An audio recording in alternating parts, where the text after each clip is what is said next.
Love Golf Tour presents another episode of On the Road with the Love Golf Tour. And this time, we're exploring the Water's Edge Golf Club in Worth, Illinois, a championship golf course established in 1999 on the shores of the Calisag Canal. Designers are Rick Robbins and Gary Koch. Johnny, that's better than most.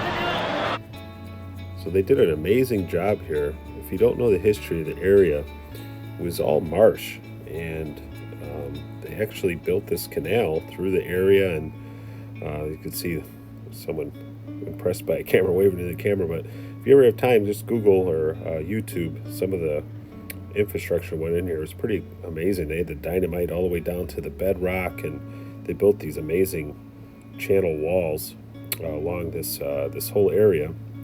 You can see some of these old footage before the golf courses here, looking down Ridgeland and Harlem.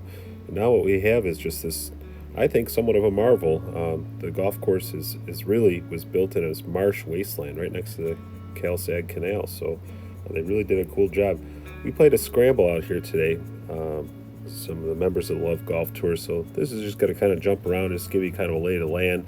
It's still early in the season here, so the trees aren't filled in. This is a good hole. It's their 13th hole, a par 4. It's good 420 yards.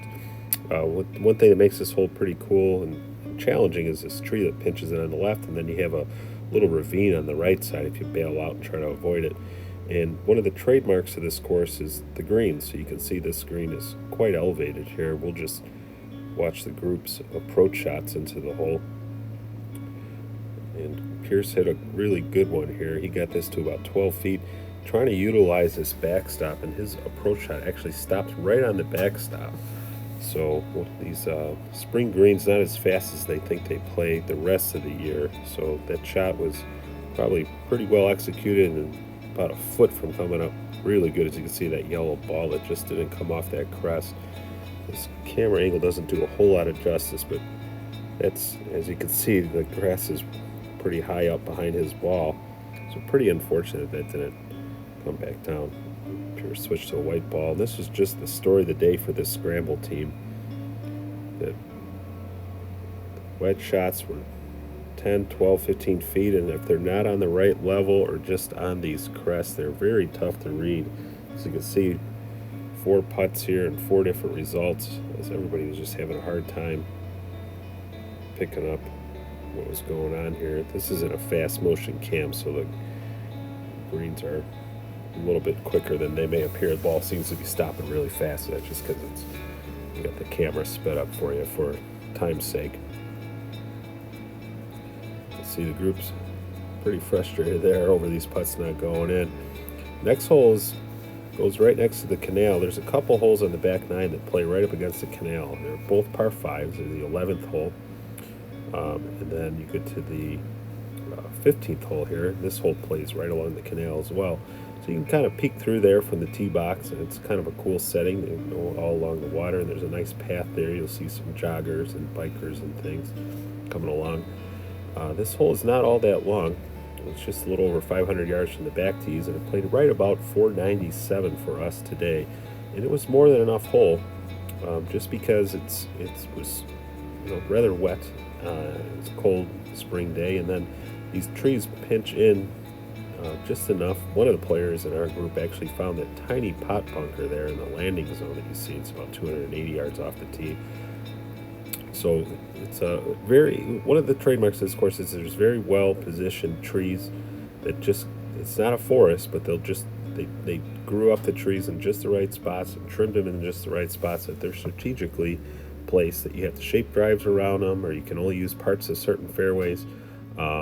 And you're not always totally blocked out. You can hit a shot and shape it around it, but you really have to kind of play. So really a cool hole. So when we move on to the 16th hole, is a short par 3. We were only playing the white tees on most of these tee boxes today. So this is much shorter than it is on the card. I think it plays to about 140, 150 from the back tees usually, but today it was only about 115. And you'll see a couple good shots come in here. And it's set up one of the few birdies we had out there today. We had 7 birdies, which in a scramble did not get the job done. Just good enough for a podium finish for the team.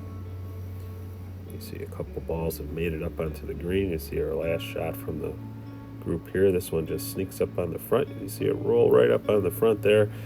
3 decent shots, but once again, for a wedge, you kind of want to stuff one in there. I guess that yellow one's pretty close. That white one there is a little, maybe the same distance. But you'd expect a little bit better shots there.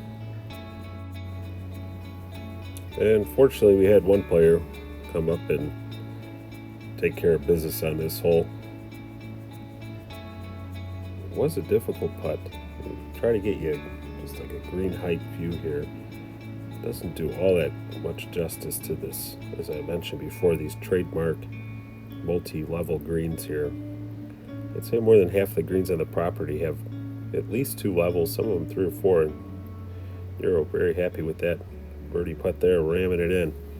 Great job.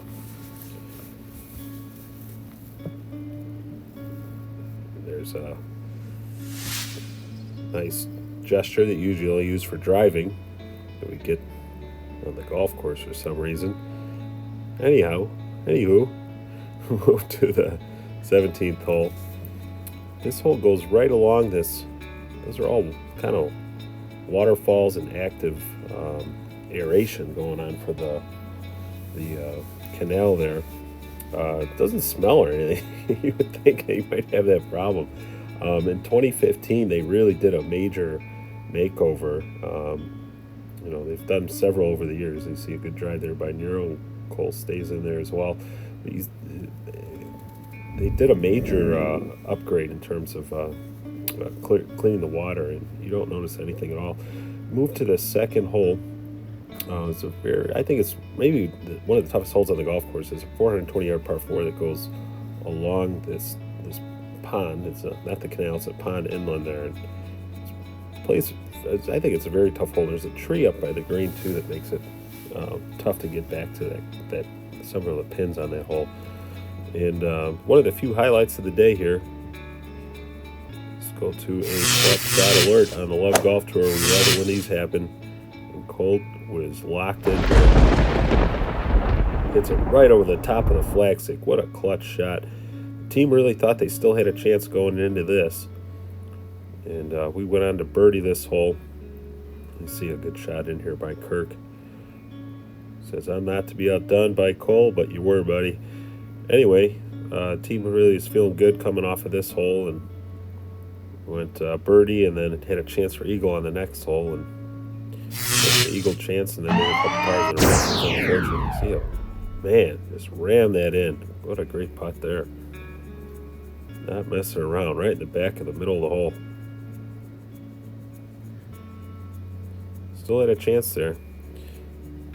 That third hole is an interesting hole. It's just a really long green, maybe 50-yard long green, and makes it interesting on a short par 3 like that. When you got a short club in your hand, you see so much green. It's hard to focus on your target. Fifth hole is a par 4, 537 yards. Really good hole. There's a marshland on the left. I imagine that's kind of probably what the land used to look like here before they put a golf course on it. Kind of marshy and just grass everywhere and some fast-growing trees. Give you a really nice look of almost the entire property that's west of Harlem here. I'm sorry, east of Harlem. There's 16 holes east of Harlem and 2 west of it. And I took a spin all the way up to the green on this par 5 and give you a look back. That bunker from the tees we played today, you just throw it right over them. When you're playing the back tees, you need a nice hot summer day and maybe even a wind coming out of the west to clear that bunker. It's a good 280, 290 from the back tee. But the tees we're playing today is just about 260, so 2 of the players just popped it right over that, and we were able to hit this in 2. It's a really good hole. It's 2 blind shots really if you're going to go for it in 2. You can't see the tee shot land, and the flatness of the approach shot does not allow you to see the green surface either. So you really got to rip one up there. You're not going to get any help. You got to fly it all the way there. And there's Cole in a good mood. This is right after he just made that solo birdie, playing around with our camera crew. And that's pretty much it from hole to hole. Just wanted to kind of give you a view and just some ideas of some of the cool features of this course. And this is just a flying back, major aerial view here. Same hole we just played right now, but you can kind of see the whole property. Just really a cool place, right along, like I said, right along the canal. It's kind of a marvel that they were able to turn this marshy land. I'd say one of the weaknesses of this course is that it stays wet a lot, and I think it just has to do with the type of ground that they had to work with. There is drainage and things, and it's playable after a rain, but it doesn't seem to be as bouncy or dry as a lot of courses that are top level. But that's not the ground that's here. So they had to deal with what they play with what they were dealt with here, and they were able to turn it into something really cool. This isn't a west coast of Michigan sandy golf course. This is a golf course that they took land that was never going to be anything. I mean, it probably would have never even been houses, and they turned it into kind of, like I said, an architectural marvel on a certain degree, that they're able to get a golf course here. This is more of the 17th hole, take you all the way up to the green. This camera angle probably doesn't do all that much justice to it, but this is a 3 or 4 tier green. You see the pin was in kind of a bowl there. And then just a quick look to 18, you skip over Harlem Avenue to come back and finish the round, and there's a nice pond here on the right that doesn't really come into play all that much. Perhaps on a really windy day, if the wind's coming out of the left, maybe something can get away from you. These 2 bunkers here are very strategically placed. You can't really carry the second one from the back tee. Then you have a couple more bunkers here. This is the first hole all the way over on the left, and a green that the angle is quite uncomfortable from the tee, unless you bomb one, which we did in our scramble. We only had about 70 yards into this, but it's just an uncomfortable angle on this green for some reason. It kind of goes away from you to the right, and it's a little deceiving when the pin is all the way that back right to see your shots getting close. So you see our cart rolling in here as we're driving in. As I said, this is a scramble, so we had a long drive in. That's why we cruised with our camera all the way back to the clubhouse. Just a great property. One of the coolest things about this property is it's so close to the city. It's got to be the closest championship course that's worth playing to the city of Chicago. I mean, you could say Harborside is good, and there's the crew. Thanks for joining us, guys. But I'd have to give it a 4.4 to 5. I mean, Harborside's closer to downtown if you want to, pick at things, but in terms of something bordering Chicago practically, I mean, Worth is right next to Beverly and their park and things. This is tough to beat. So thanks again for checking us out, and don't forget to stay up to date on the lovegolftour.com. Take care. Bye-bye.